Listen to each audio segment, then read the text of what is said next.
น้อมนมัสการพระอริยสงฆ์เจ้าขอถวายความเคารพมายังท่านเจ้าคณะพระสังฆาธิการท่านครูบาอาจารย์พระสงฆ์องค์สังฆเจ้าทุกรูปทุกนามทุกผู้ทุกคนขอความสุขความเจริญความรุ่งเรืองในพระสัทธรรมของพระบวรสัมมาสัมพุทธเจ้าขอจงได้มาบังเกิดประดิษฐานอยู่ในวรจิตใจของอุบาสกอุบาสิกาจุผู้จุคนในลำดับต่อไปนี้ประมาณเกือบ1 ชั่วโมงต่อไปตั้งหน้านี้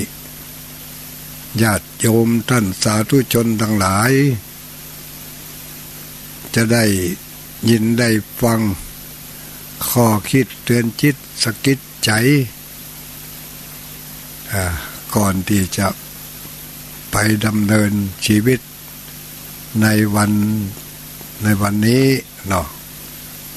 ตั้งแต่เมื่อเจ้าวันนี้ไปจนถึงจะเข้ารับเข้านอนเมื่อคืนบึดการใช้ชีวิตของเรานั้นในแต่ละวัน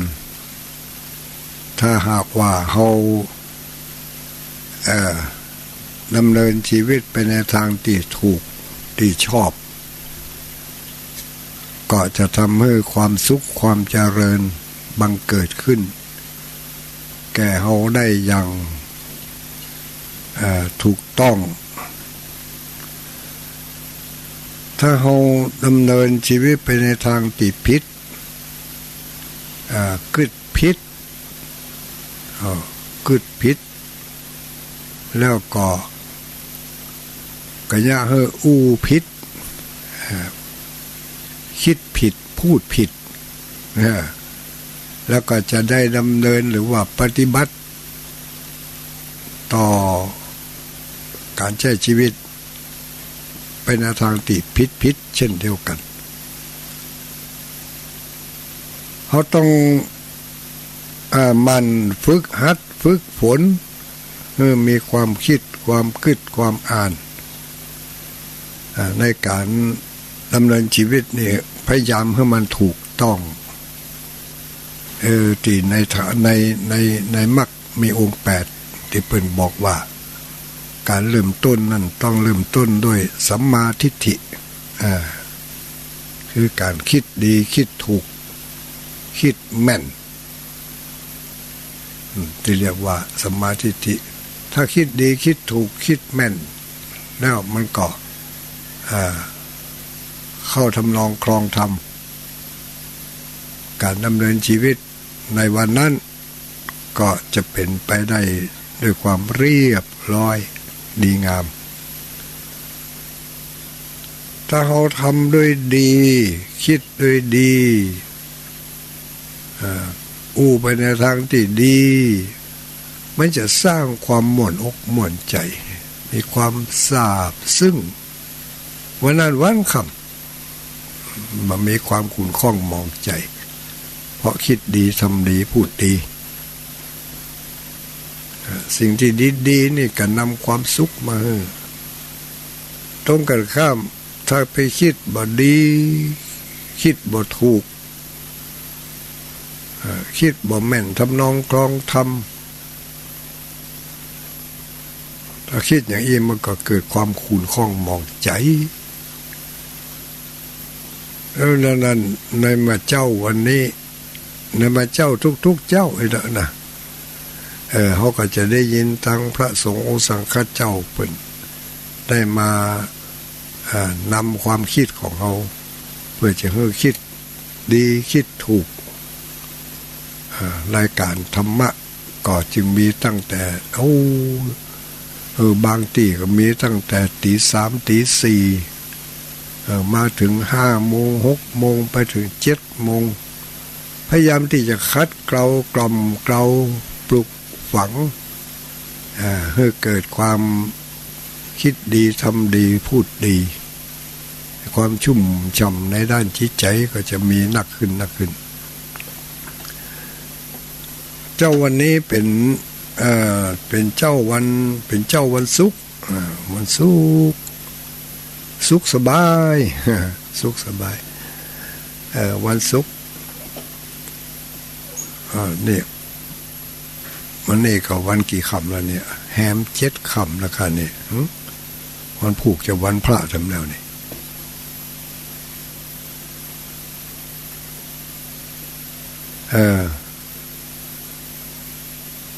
ก็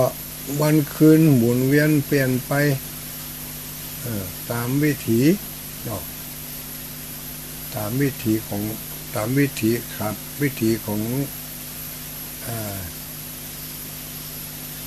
จักรวาลนะกันเนาะตามวิถีของจักรราศีจักรวาลวันนี้ต่อวันแก่นนี่วันผูกแถมแก่นวันเฮือแถมแก่นมันเจตวันกันเดียวกันเนาะถ้าตามหลักพุทธศาสนาแล้วมันตัวเขาก็เหมือนกันนะแต่ว่าแห่งคนวันนี้ก็แห่งคนนะเปลี่ยนไปมันเปลี่ยนไปทุกเสี้ยววินาทีถ้าเขาบ่ได้ศึกษาบ่ได้เข้าถึงอย่างทองแท้หรือว่า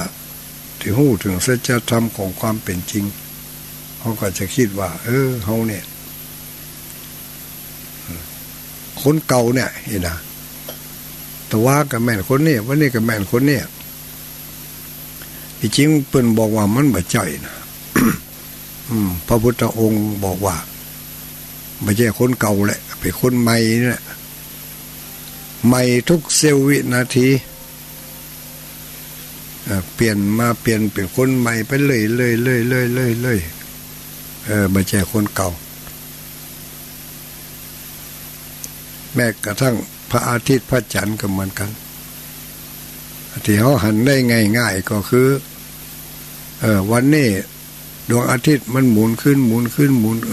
มันไปของมันเลยจาก5 โมงมาเดี๋ยวนี้ก็6 โมงปลายแล้วนะแต่วันมันก็เกือบจะแมนมาแล้วตั้งเพศยังบ่แมนเถอะนะที่อื่นอาจจะแมนละที่นี่มันจะแมนจ้าหน่อยเป็นหมอกเป็นควันเป็นอะไรอย่างมันหนักแม่เมื่อตะวันมันแมนไปขึ้นไปถึงกึ่งวันพอไปถึงโต๊ะลับดอยไปก็เป็นวันเป็นตะวันดวงใหม่ไปเลยทุกเสี้ยววินาทีตัวของเขาก็เป็นอย่างนั้น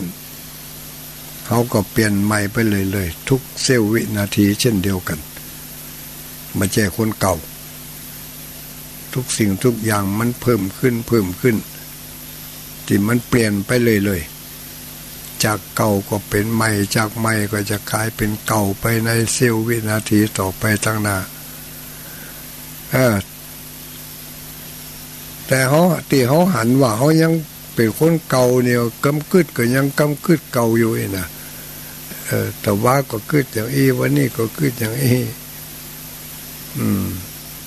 แต่ว่าก็หันเป็นรูปร่างนี่วันนี้ก็หันเป็นรูปร่างนี่อันนี้มันระยะยาวเขาจะหันอย่างนี้แต่ระยะสั้นนั่นเขาไม่ใช่หันอย่างนี้โดยเฉพาะอย่างยิ่งผู้ที่เคยเป็นผู้ที่ปฏิบัติธรรมนี่เนาะนั่งสมาธิภาวนาก็ถ้าใครหันว่าคนเฮาหรือว่าสิ่งสารสัตว์ทั้งหลายบอกว่าจะเป็นต้นไม้ต้นตอกตลอดจนถึงที่มีวิญญาณและบ่มีวิญญาณเหล่านี้ใครหันใครหู้ว่ามันเปลี่ยนไปเลยทุกเสี้ยววินาทีได้อย่างใดเนี่ย เวลาที่เฮามาอยู่ถึงมื้อถึงวันนี่เขาคิดว่ามันยาวนะวันหนึ่ง24 ชั่วโมงแบ่งเป็นกลางคืนเนี่ย12เป็นกลางวันเนี่ย12นี่นะเนาะอย่างมาเดียวเนี่ยตั้งแต่มาเดียวนี้ไปถ้าจาก12 ชั่วโมงก็แบ่งกึ่งวันก็เหลือ6 ชั่วโมงจากแบ่งกึ่งวันก็เป็นกึ่งจาก6ก็แบ่งลงแบ่งกึ่งเป็น3นี่เนาะจาก3ก็เหลือ1 กึ่งจาก1 กึ่งก็หารแบ่งเข้าไปแถมกึ่งหนึ่งมันก็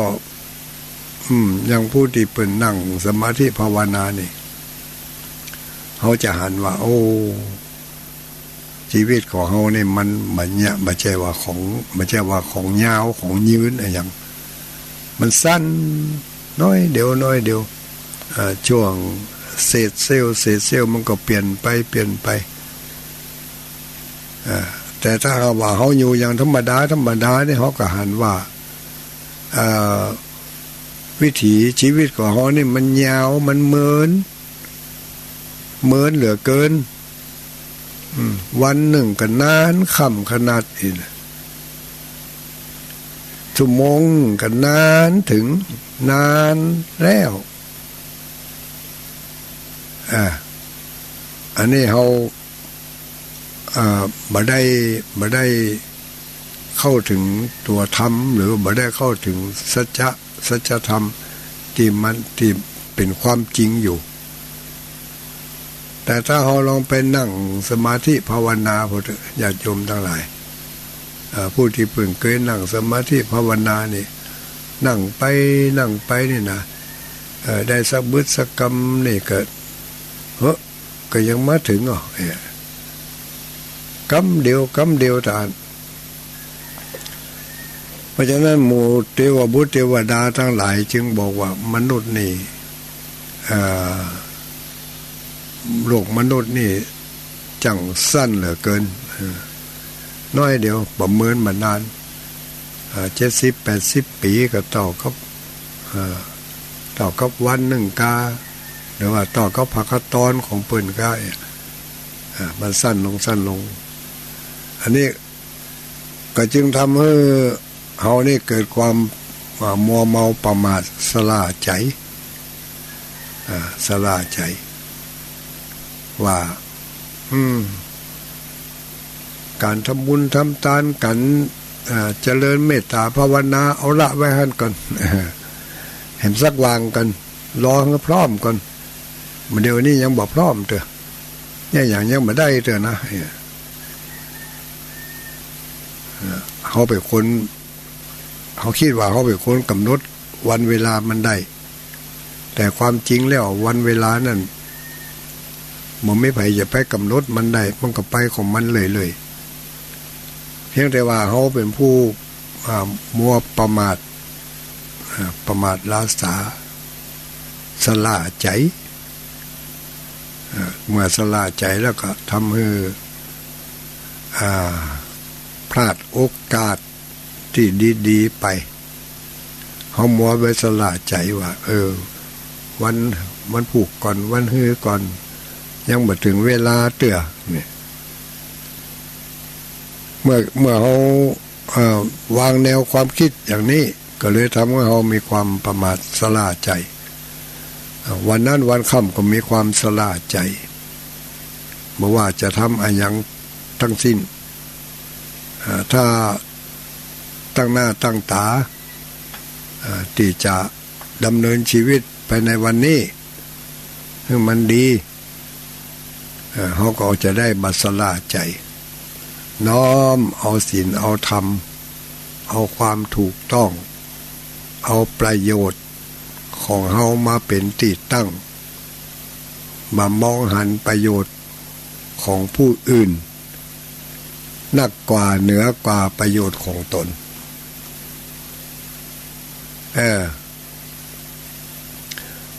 อันที่ว่าเอาประโยชน์ของตัวเอง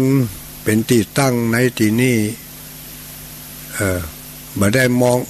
มอง หันประโยชน์ของผู้อื่นสำคัญกว่าอาจจะคัดกับความเข้าใจด้วยทั่วไปว่าเขาต้องหันประโยชน์ของส่วนรวมนักกว่าประโยชน์ของตัวกะเขาต้องหันประโยชน์ของส่วนรวมนักกว่าประโยชน์ของตนแล้วตุลุงดอยจะได้ว่าต้องหันประโยชน์ของตัวเองนักกว่าประโยชน์ของผู้อื่นจึงบอกว่าเขาต้องมองหันประโยชน์ของเขาขึ้นนักเอาประโยชน์ของผู้อื่นควรจะลองลงมาจากประโยชน์ของตนในที่นี้เปิ้นหมายถึงความรู้สึกความเข้าใจลักปฏิบัติในส่วนของความเป็นปรมัตถธรรมปรมัตถธรรมปรมัตถธรรมนั่นคือสัจธรรมที่ใกล้ความจริงหรือว่าที่เป็นตัวของความจริงเนี่ยมีหลายๆบทสุภาษิตเหรอที่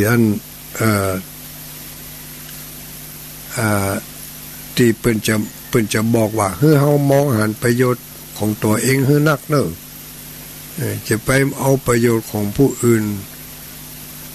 จะไปมองหันประโยชน์ของผู้อื่นสำคัญกว่าประโยชน์ของตัวนะอย่างในข้อที่ว่าเดี๋ยวอย่างได้ยินทุกเจ้าเพิ่นเทศนาธรรมบ่อยๆที่เพิ่นบอกว่าอัตตานันเจปิยังชัญญาอัตตานันเจปิยังชัญญาอีนะเนาะ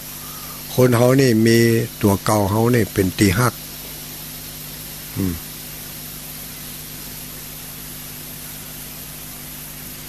อัตตานันเจปิยังชัญญารักไขยานังสุรคิตัง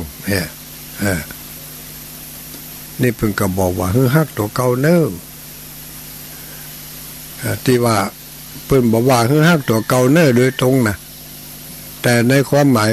ในความหมายเพิ่นแปลว่าเมื่อคนเฮาฮู้ว่าตัวเองเป็นที่ฮักของตัวเองแล้วก็ควรรักษาตัวเก่านั่นให้ดีนี่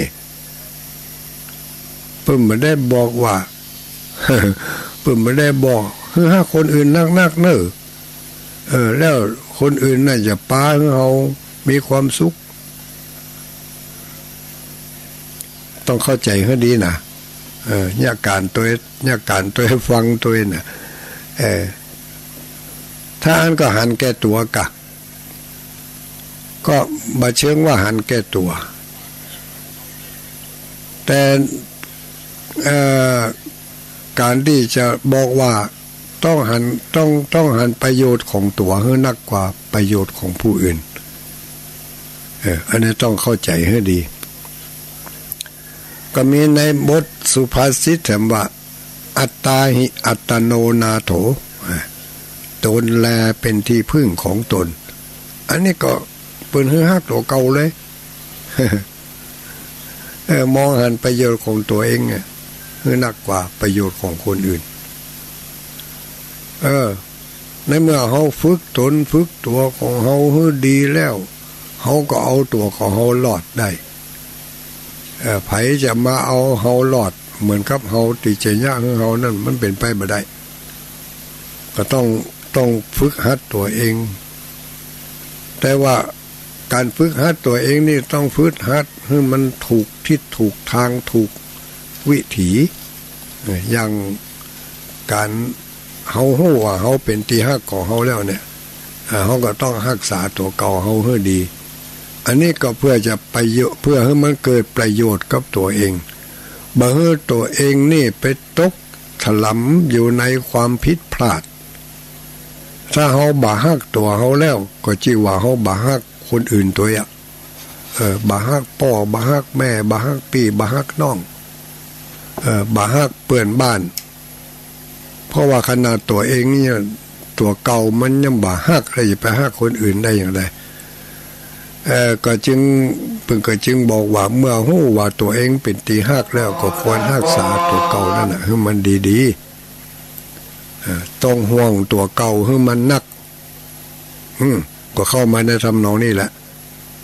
ต้องห่วงตัวเก่าให้มันนักต้องฝึกฝนตัวเก่านี่ฝึกฝนคิดฝึกฝนทำฝึกฝนให้มันถูกตำนองกองทำวันหนึ่งนี่ยังมาเดี๋ยวเนี่ยเขาจะไปใช้ชีวิตต่อไปตั้งหน้าภายใน1 วันเนี่ยถ้าเขากึดบ่ถูกตั้งแต่แรกแล้วนะมันจะปาไม่จะปา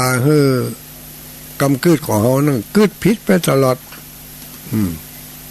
มันก็คิดพิษไปละพอมันเสียบพอมันเดินมันเริ่มต้นในการตื่นขึ้นมาเริ่มต้นในเรื่องของความบ่ถูกแล้วมันจะไปพลิกแผลงให้มันถูกมันรู้นั่นมันบ่ง่ายสักคำดูมันยากเหมือนกันนะ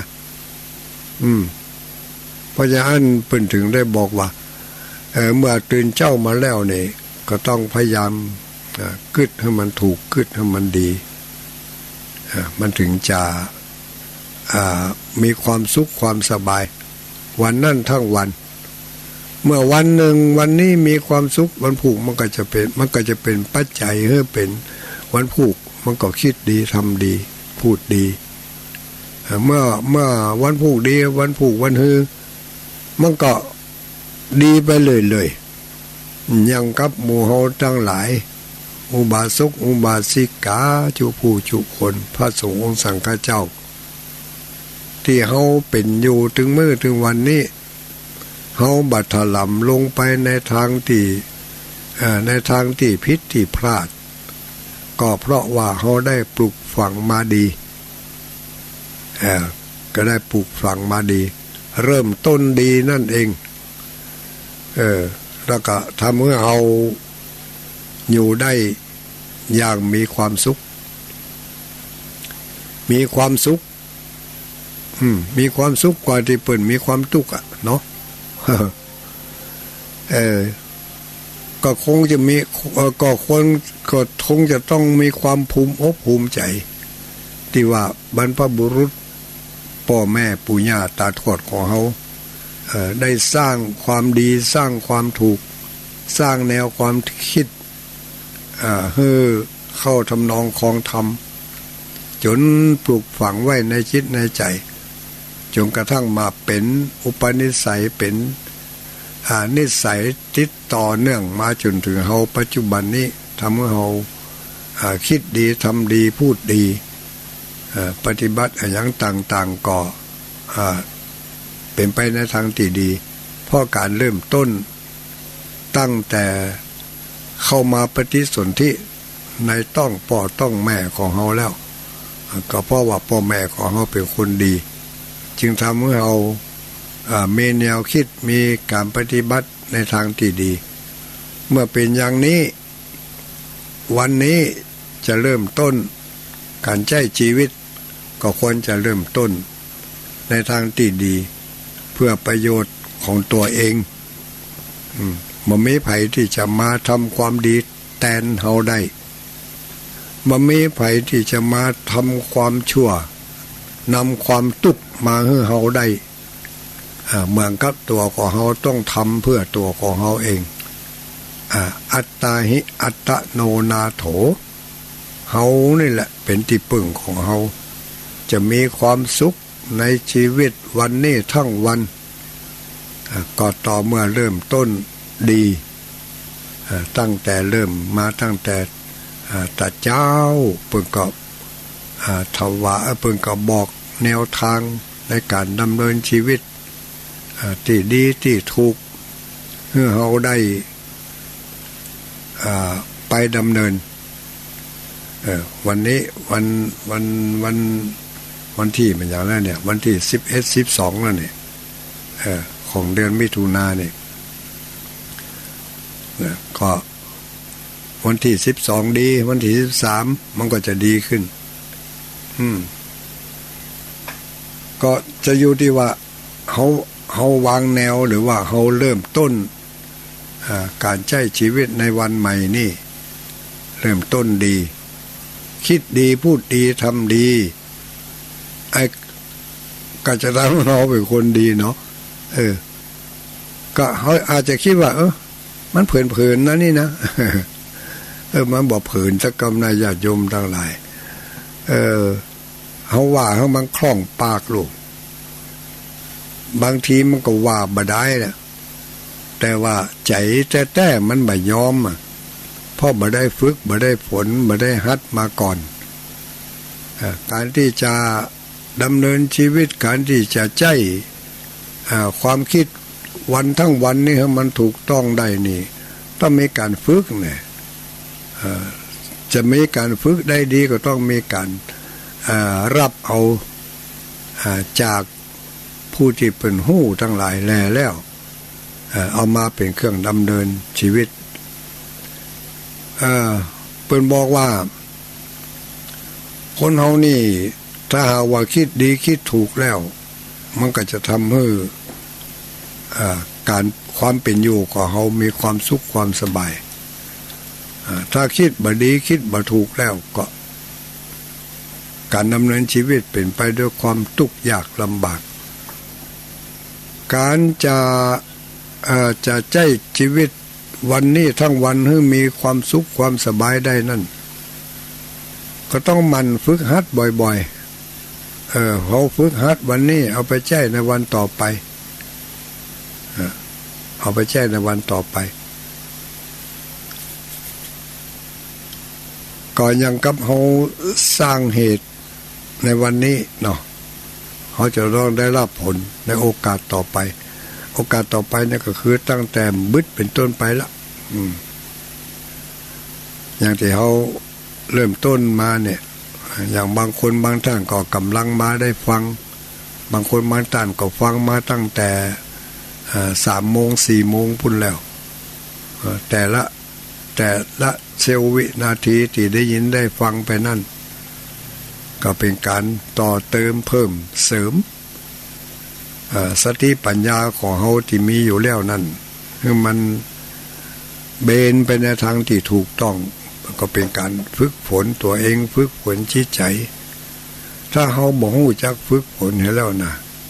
มันจะเป็นการการคิดอยู่เรื่องเก่าๆอยู่นั่นน่ะแต่ว่าเกิดอย่างใดวันนี้ก็เกิดอย่างอันวันผูกมันก็จะเกิดอย่างอันบ่ได้เปลี่ยนบ่ได้แนวคิดใหม่ๆเพราะบ่ยอมเปิด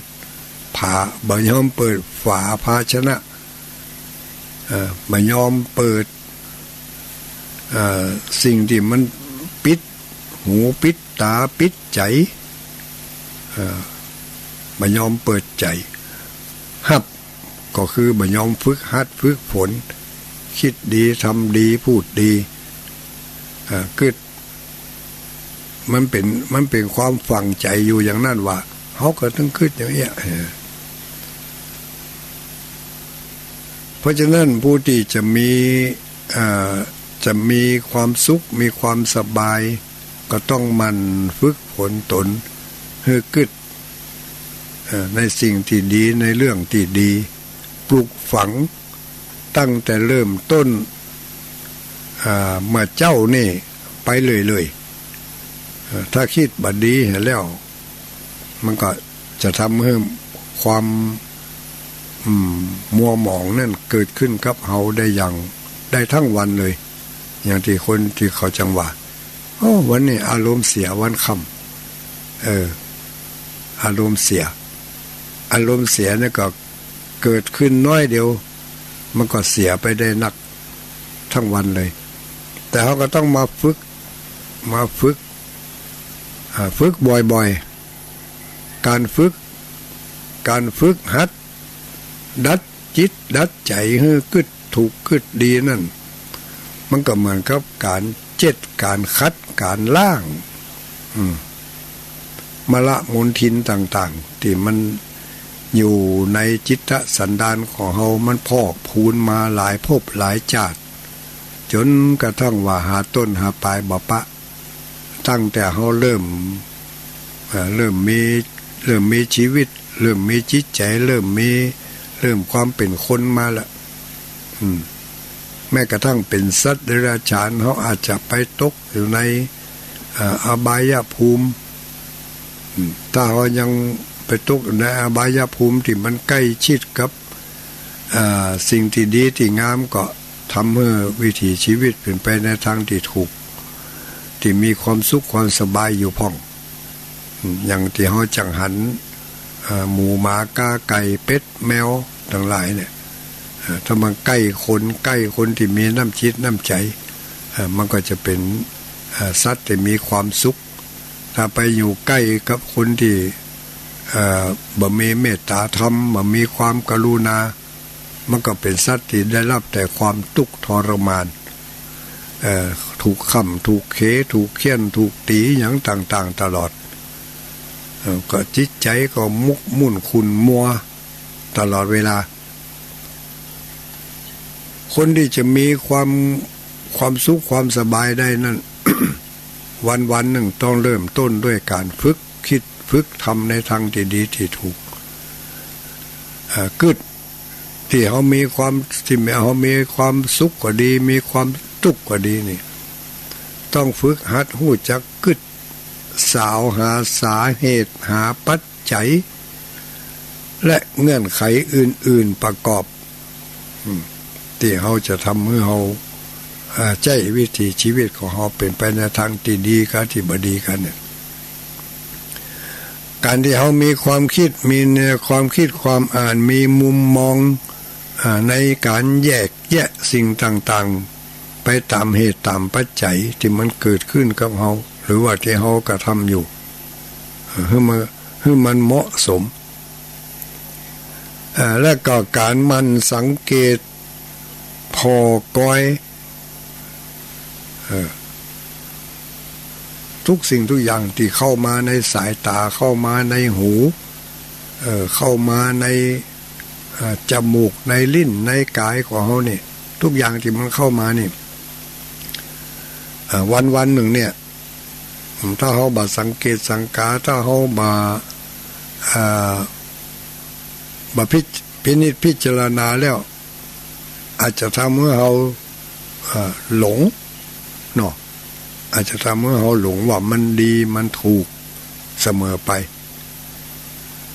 อย่างที่มุมมองของคนบางคนส่วนมากอะที่มุมมองเกิดความมุมมองขึ้นมาว่า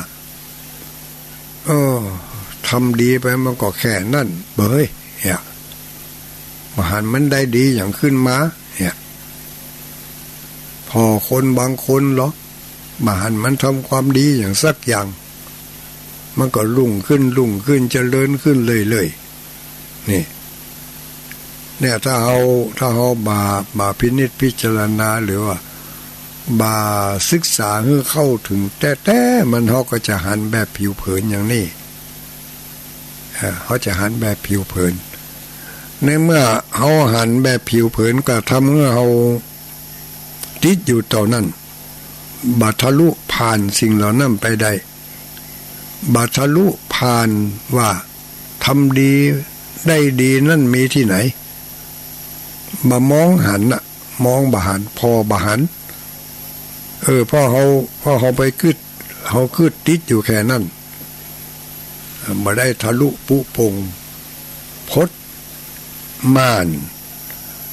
ม่านที่มันเป็นเรียกว่าม่านอวิชชาเนาะมองไม่เห็นความดีของตัวเองที่ทำนะเพราะบ่ได้ฝึกหัดมองความดีบ่อย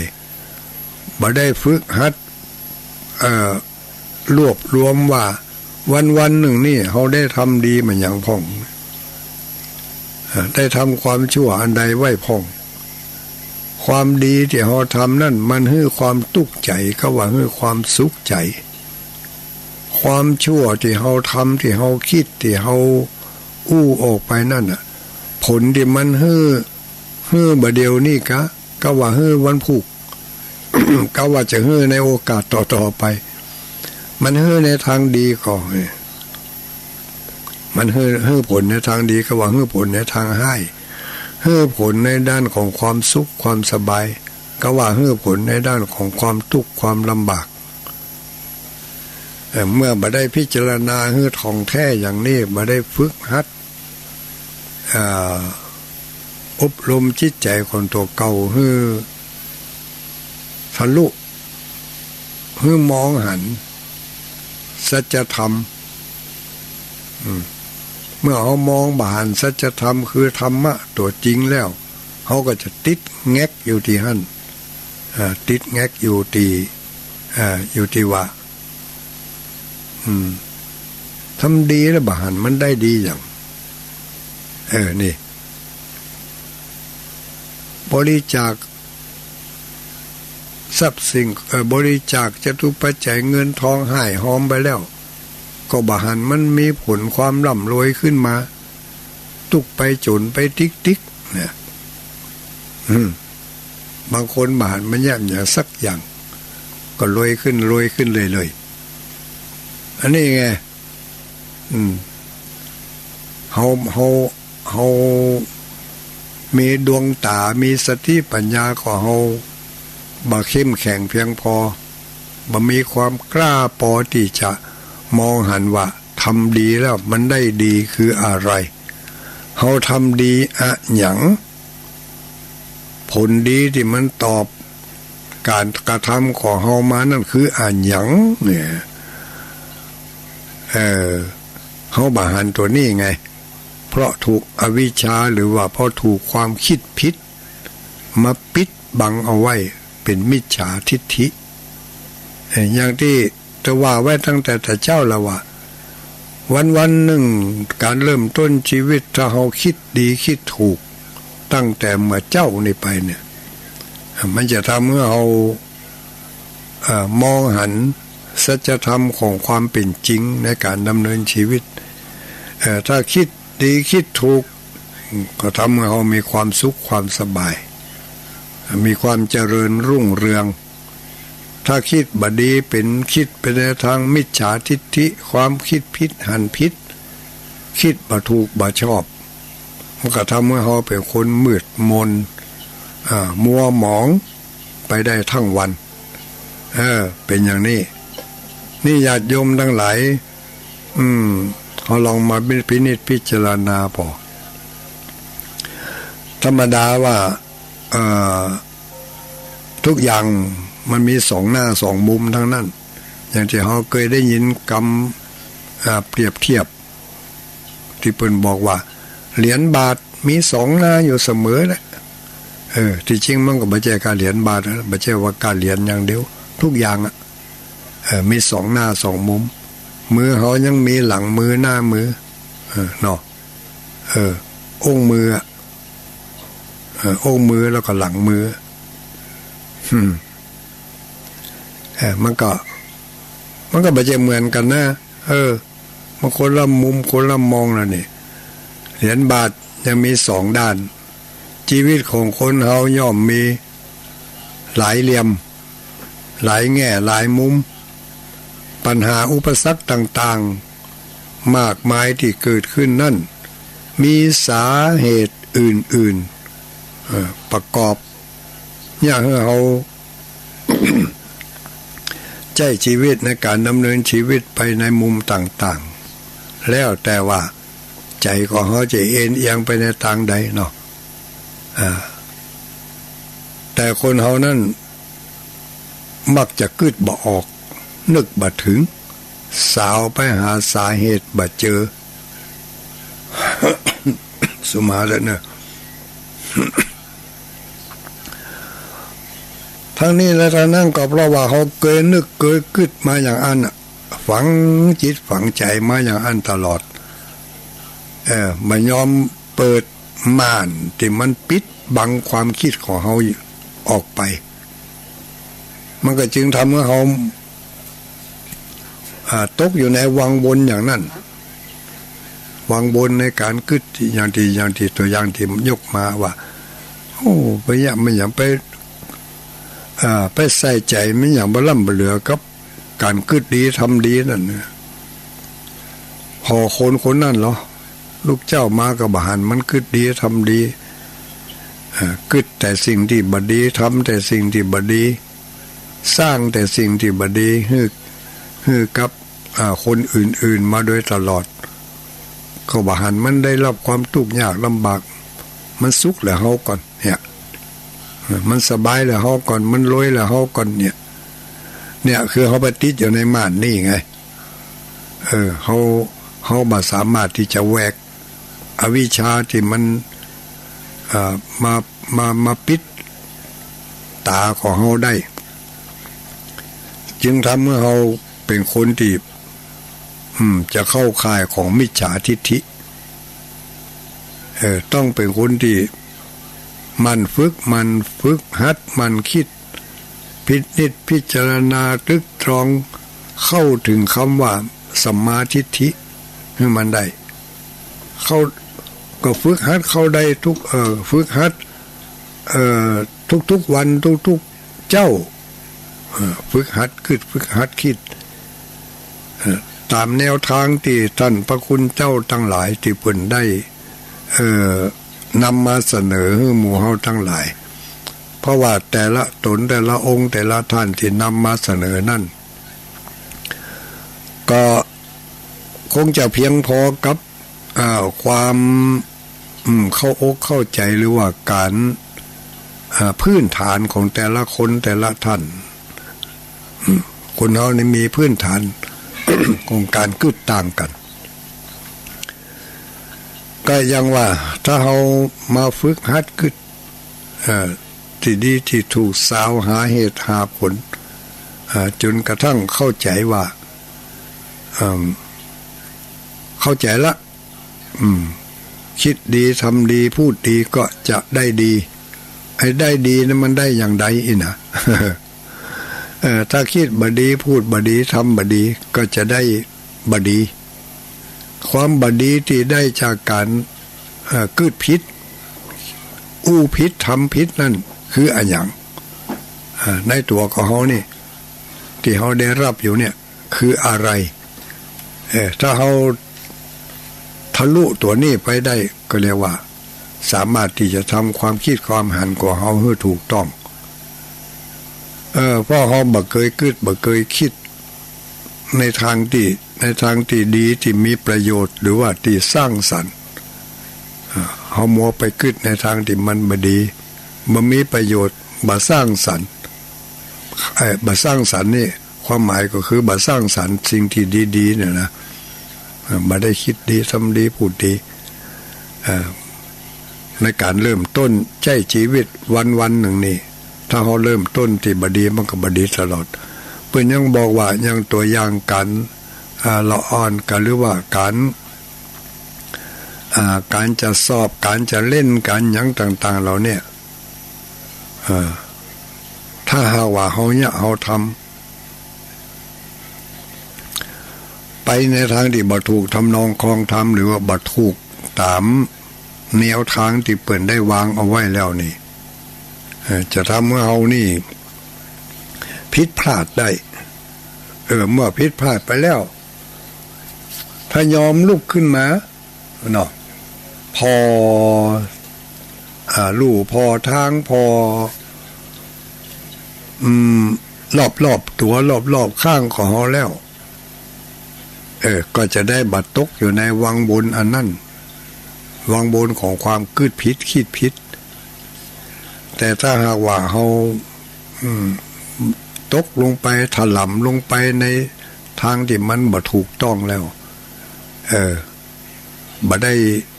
ได้มองรอบข้างบ่ได้มองรอบตัวก็จึงทำให้เราจมอยู่ในความผิดพลาดอันนั้นตลอดเนี่ยบางคน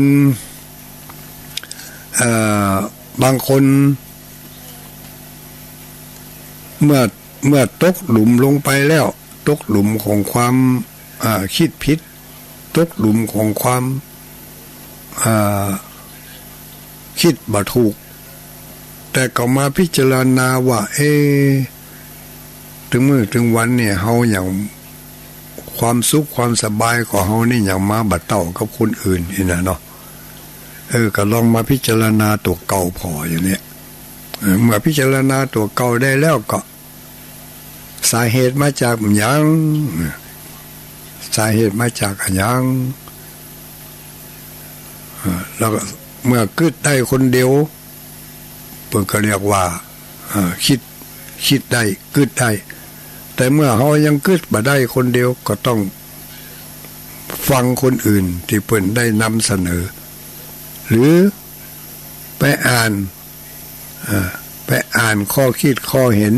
ที่เพิ่นได้เขียนเอาไว้ก็จะทำให้เรามีแนวคิดเปลี่ยนไปได้เปลี่ยนวิถีของความนึกความคิดจะได้บัดตกอยู่ในวังวนของความบ่ดีอันนั้นมักหมมสะสมอยู่แต่สิ่งที่บ่ดีเพิ่นถึงบอกว่าเขาไปตกอยู่ในภพใดภูมิใดเขาก็จะหมุนเวียนอยู่ในภพนั้นภูมินั้นบางทีก็หลงไหลคลั่งไคล้ว่าภพนี้ภูมินี้ ความคิดอันนี้ดีที่สุดแล้วบ่มีเพศที่ไหนจะมาดีเต่าภพนี้ภูมินี้อย่างที่เขามาเกิดในปัจจุบันนี่เขามาเกิดในโลกมนุษย์นี่เกิดมาในโลกมนุษย์นี่เขาก็คิดว่าโลกมนุษย์นี่แหละดีที่สุดม่วนที่สุดแล้วถ้าผู้ที่เปิ่นไปเกิดในเกิดเป็นเทวบุตรเทวดาเป็นอินเป็นพรหมบุญเพิ่นก็บอกว่ามนุษย์นี่ดีเป็นสถานที่สามารถที่จะเปลี่ยนวิถีชีวิตจากความบ่ดีให้เป็นความดีได้เปลี่ยนจากคนชั่วให้กลายเป็นคนดี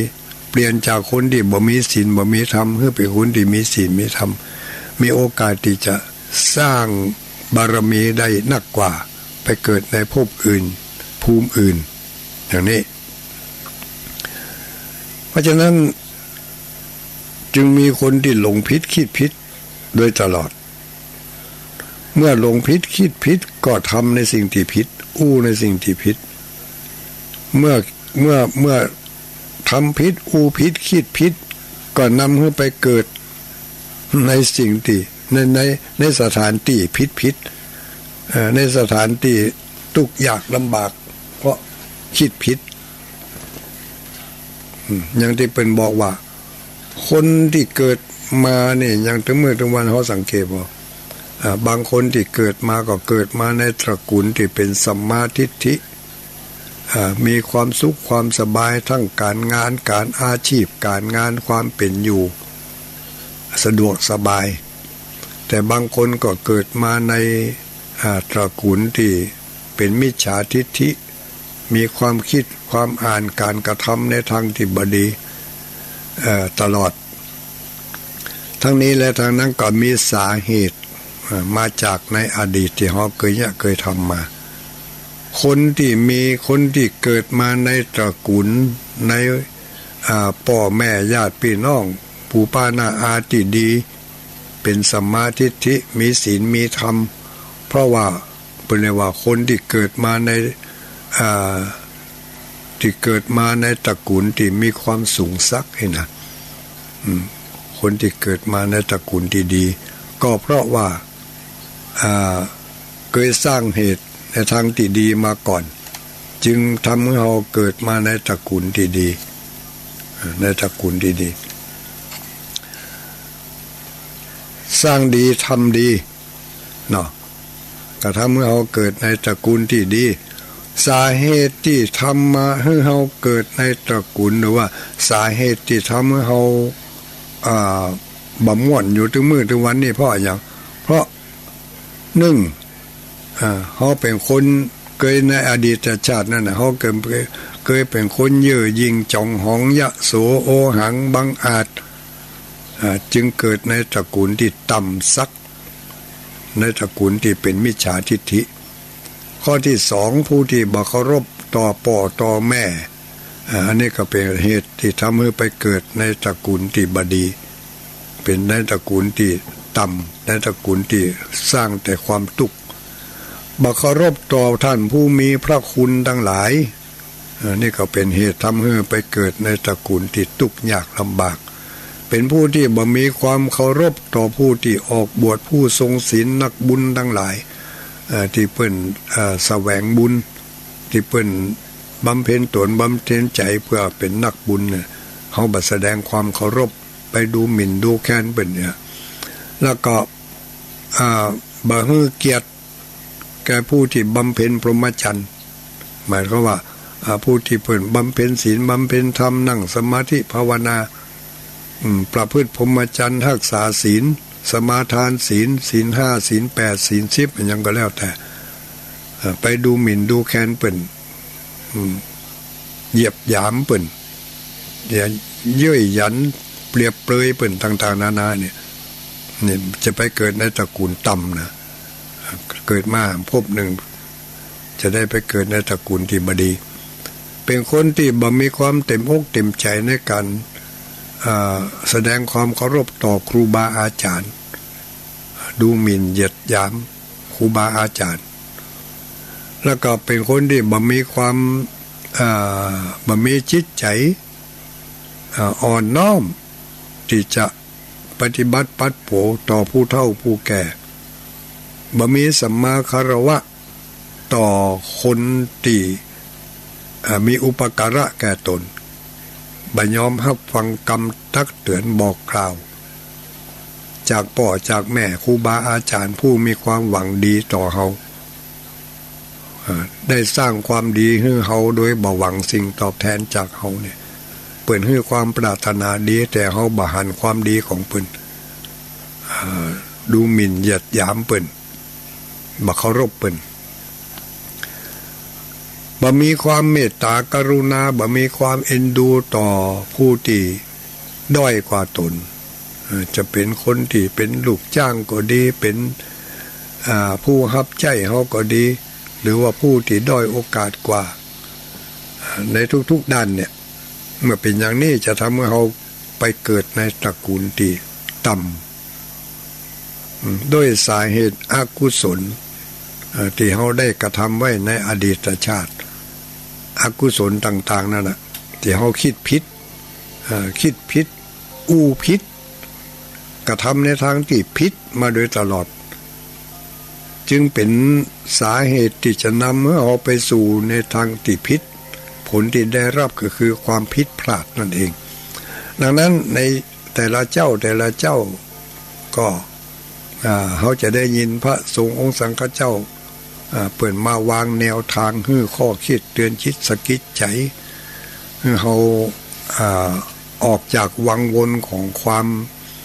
คิดผิดคิดพลาดมาก็จะเป็นสิ่งที่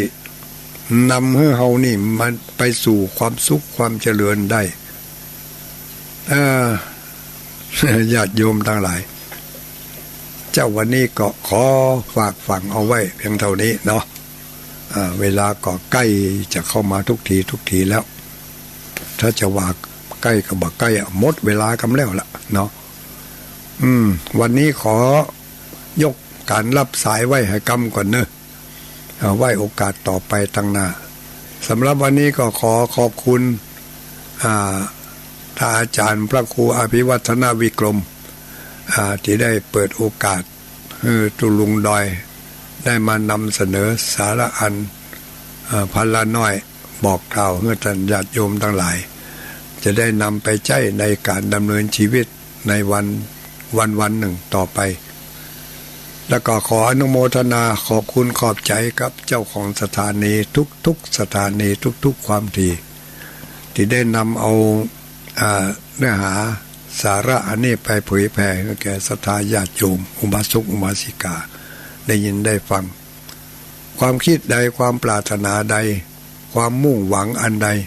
ที่เป็นไปในทางที่ดีถูกที่ชอบ